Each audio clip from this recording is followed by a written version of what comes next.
A paz do Senhor Jesus, irmãos. Ótimo dia a todos aqueles que estão recebendo esse áudio. Nós começamos aqui uma série de leitura da Palavra de Deus baseada no livro de Apocalipse e serão 22 áudios, os 22 capítulos de Apocalipse. E espero que seja edificante para a vida de cada um dos irmãos e que possam compartilhar para que edifique a vida de outros também. Teremos sobre a leitura breves comentários sobre a leitura, de forma a edificar, a enriquecer a vida dos irmãos. Não será uma explanação a fundo, porém eu espero que a própria leitura bíblica, a palavra por si só, edifique a vida de cada um dos irmãos. Apocalipse, capítulo 1, versículo 1 em diante diz assim: Esta é a revelação de Jesus Cristo, que foi dada a ele por Deus, a fim de mostrar aos servos de Cristo as coisas que em breve devem acontecer. Então aqui há um intuito, revelar aos servos, aqueles que creem em Cristo, as coisas que em breve devem acontecer. Existem coisas que devem acontecer e que o Senhor não nos deixa desavisados de que elas acontecerão. E aí continua dizendo: Ele enviou o seu anjo ao seu servo João, a fim de dar-lhe a conhecer todas essas coisas por intermédio de símbolos. João estava preso e nessa ocasião João então recebe a revelação que ele passa a escrever e se torna então o livro de Apocalipse. Versículo 2: João testemunha que tudo o que ele viu foi a mensagem falada por Deus e confirmada por Jesus Cristo. Feliz é aquele que lê e felizes são aqueles que ouvem as palavras desta mensagem profética e fazem as coisas que foram escritas nela, pois o tempo está próximo. Então, olha só que interessante. Feliz é aquele que lê, mas não somente aquele que lê, aquele que ouve. Aí há um grau de entendimento maior, porque você para prestar atenção. É um grau de entendimento maior, de dedicação maior à palavra de Deus. Mas ele fala que não basta se dedicar a ouvir e entender. Ele fala que feliz é aquele que não apenas lê, não apenas ouve, presta atenção, mas aquele que pratica. E aí cabe a você um ponto de interrogação. Será que você está em que nível? Aquele que apenas lê, aquele que presta atenção ou aquele que realmente pratica? E aí continua dizendo: aquele que pratica as coisas que foram escritas nela, pois o tempo está próximo. Muito crente brincando nessa geração de ser crente, enquanto o diabo não brinca de ser diabo. E muito crente brincando e andando displicente e distraído, enquanto o tempo do fim se aproxima. Aqui há um relato de que o fim está próximo. Se na época em que João recebeu a revelação, ele escreveu que o fim estava próximo, quanto mais agora na nossa época. O fim está mais próximo ainda. De João para as 7 igrejas que estão na província da Ásia, que a graça e a paz lhes sejam dadas da parte daquele que é, que era e que virá, da parte dos 7 Espíritos que estão diante do seu trono, e da parte de Jesus Cristo, que é a fiel testemunha, o primeiro a ser ressuscitado dos mortos e o soberano dos reis da terra. Jesus nos ama e pelo seu sangue nos libertou dos nossos pecados e fez de nós um reino e sacerdotes para Deus, seu Pai, que a glória e o poder sejam dele para todo o sempre. Amém. Olhem, Cristo vem com as nuvens, e todo mundo o verá, até mesmo aqueles que o traspassaram, e todas as nações do mundo se lamentarão por causa dele. Sem dúvida nenhuma. Amém. Eu sou o Alfa e o Ômega, diz o Senhor Deus, aquele que é, que era e que virá, o Todo-Poderoso. Eu, João, sou irmão de vocês e companheiro no sofrimento, no reino e na paciência que temos em Cristo.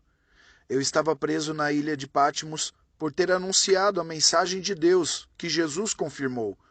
No dia do Senhor, o Espírito tomou conta de mim e ouvi atrás de mim uma voz forte. Você pode se colocar nessa cena agora e imaginar isso que João está narrando. Uma voz forte como o som de trombeta. A voz disse: escreva tudo o que você vir num livro e mande às 7 igrejas: Éfeso, Esmirna, Pérgamo, Tiatira, Sardes, Filadélfia e Laodiceia. Eu me virei para ver quem falava comigo, e ao me virar vi 7 candeeiros de ouro. No meio dos candeeiros estava um ser que parecia o Filho do Homem. Ele estava vestido com um manto que ia até os pés e tinha uma cinta de ouro em volta do peito. Aqui está a imagem de um sumo sacerdote. Jesus, quando morreu como sacrifício ali no nosso lugar, ele também se colocou como intermediário, como mediador, na mesma figura de um sumo sacerdote, que era exatamente o que o sumo sacerdote fazia pelo povo. Ele se colocava no meio, entre Deus e o povo. E aqui nós vemos um sumo sacerdote que não tinha do que ser reprovado, que é Jesus.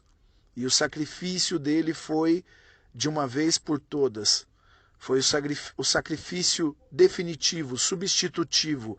Agora não precisamos mais subir escadarias de joelho, não precisamos sacrificar animais, nada disso. Porque Jesus já fez tudo o que precisava ser feito. Todo o sacrifício, todo o preço já foi pago através de Jesus, do seu sacrifício. E ele mesmo se colocou como mediador. Ele mesmo se colocou como sumo sacerdote diante de Deus, suplicando pelos homens. E aqui, João, ele diz que ele tem essa visão. E ele fala que no meio dos candeeiros estava um ser que parecia o Filho do Homem. Ele estava vestido com um manto que ia até os pés e tinha uma cinta de ouro em volta do peito. A sua cabeça e os seus cabelos eram brancos como a lã ou como a neve, e os seus olhos eram como chamas de fogo. Os seus pés brilhavam como bronze fino quando é fundido na fornalha, e a sua voz era como o som de uma grande cachoeira. Ele tinha 7 estrelas na sua mão, tudo isso tem significado. 7 estrelas na sua mão direita, e da sua boca saía uma espada afiada, de 2 gumes. O seu rosto brilhava como o sol em toda a sua força. Quando o vi, caí a seus pés como morto. Então ele pôs a sua mão direita sobre mim e disse: não tenha medo. Eu sou o primeiro e o último, e aquele que vive.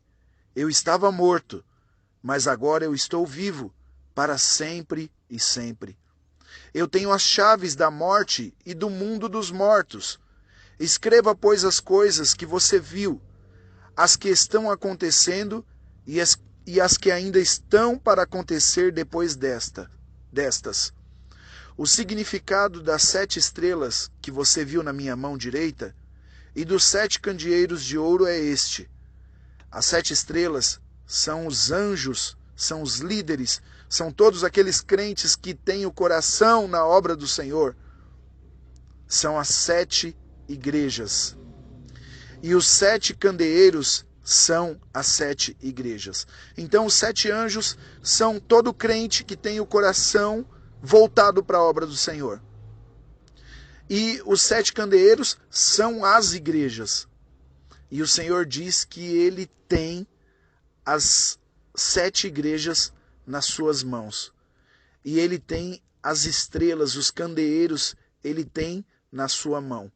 Então ele tem o candeeiro na sua mão, ele toma conta dos líderes, ele toma conta daqueles que realmente têm o coração no Senhor. Por mais que você esteja fragilizado, por mais que você de repente tenha caído por esses dias, tenha pecado, tenha tropeçado, mas se o seu coração pertence ao Senhor, você sabe que você não pertence à sujeira, ao lixo, e você tem o coração em Deus, então você quer levantar o seu coração.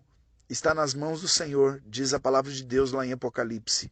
E a igreja, no geral, o Senhor diz que ele passeia aqui no final desse texto, do capítulo 1, ele diz que ele mesmo passeia pelo meio da igreja, visitando a cada crente, a cada um, a cada coração. Ele é aquele que conhece mentes e corações. Ele sabe os intentos de cada um de nós. Ele sabe qual o tamanho da nossa força, até onde nós conseguimos ir, até onde nós conseguimos andar em determinada prova, até onde nós conseguimos suportar o peso. Ele conhece, porque ele passeia. Ele não é um Deus distante. E ele faz questão de frisar aqui no final desse texto, de que ele é um Deus bem próximo, de que ele é um Deus que não apenas tem o nosso coração nas suas mãos, mas ele passeia pelo nosso meio e continua passeando nos dias de hoje. Esse é o texto de Apocalipse, capítulo 1. Que o Senhor possa edificar o seu coração. Compartilhe com aqueles que você sentir desejo no coração e que aonde essa palavra chegar, possa também tocar corações. Em nome de Jesus, Deus abençoe a cada um.